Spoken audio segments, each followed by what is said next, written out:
আমরা আসলাম এখন বিএনপির একটা অফিসে। এখানে সংবর্ধনা অনুষ্ঠান বলতে যে যারা নেতা হয়েছে তাদেরকে ফুলের মাধ্যমে আজকে সংবর্ধনা জানানো হবে।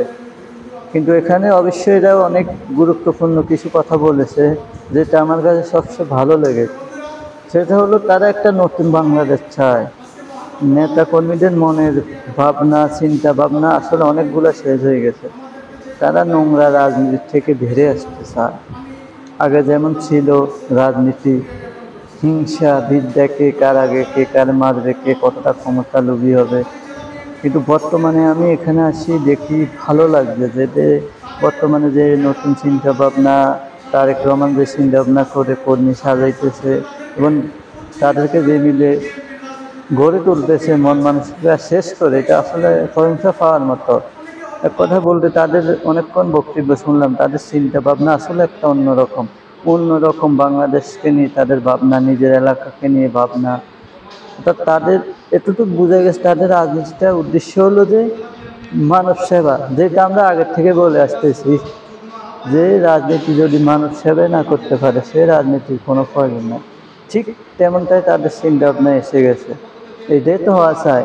রাজনীতি তো সন্ত্রাসী না, রাজনীতি তো চুরি ডাকাতি না, রাজনীতি লোকের জন্য। যে রাজনীতিতে মানুষ কত লাভবান হবে, মানুষের বিপদে পাশে পাবে, দুঃখে সুখে পাশে পাবে, একজন বিপদে হলে এগিয়ে আসতে পারবে, এটাকে তো বলে রাজনীতি। কিন্তু আমরা বিগত দিনে লক্ষ্য করছি রাজনীতি হয়ে গেছে একটা প্রতিহিংসা।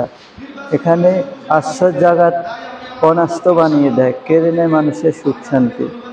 সেই দিকে বিবেচনা করলে যদি এদের চিন্তা ভাবনা এখন যে মিলে একটা সেজ হতেছে, এটা অবশ্যই দলের জন্য ভালো এবং দেশের জন্য ভালো।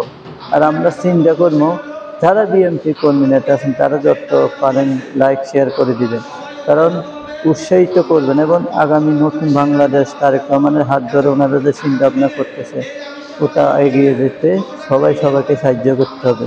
আর এক কথা বললে নয়, এতে সবচেয়ে ভালো লেগেছে বর্তমানে ওনাদের চিন্তা ভাবনা। যেমন বিএনপিতে যারা সন্ত্রাস ছিল, চোর ছিল, ডাকাত ছিল, ওদেরকে সব সরিয়ে দিচ্ছে। ওরা সাহায্য একটা সুন্দর বাংলাদেশ গড়ার জন্য সারা দলের মধ্যে খারাপ লোক তাদেরকে সরাই দিচ্ছে।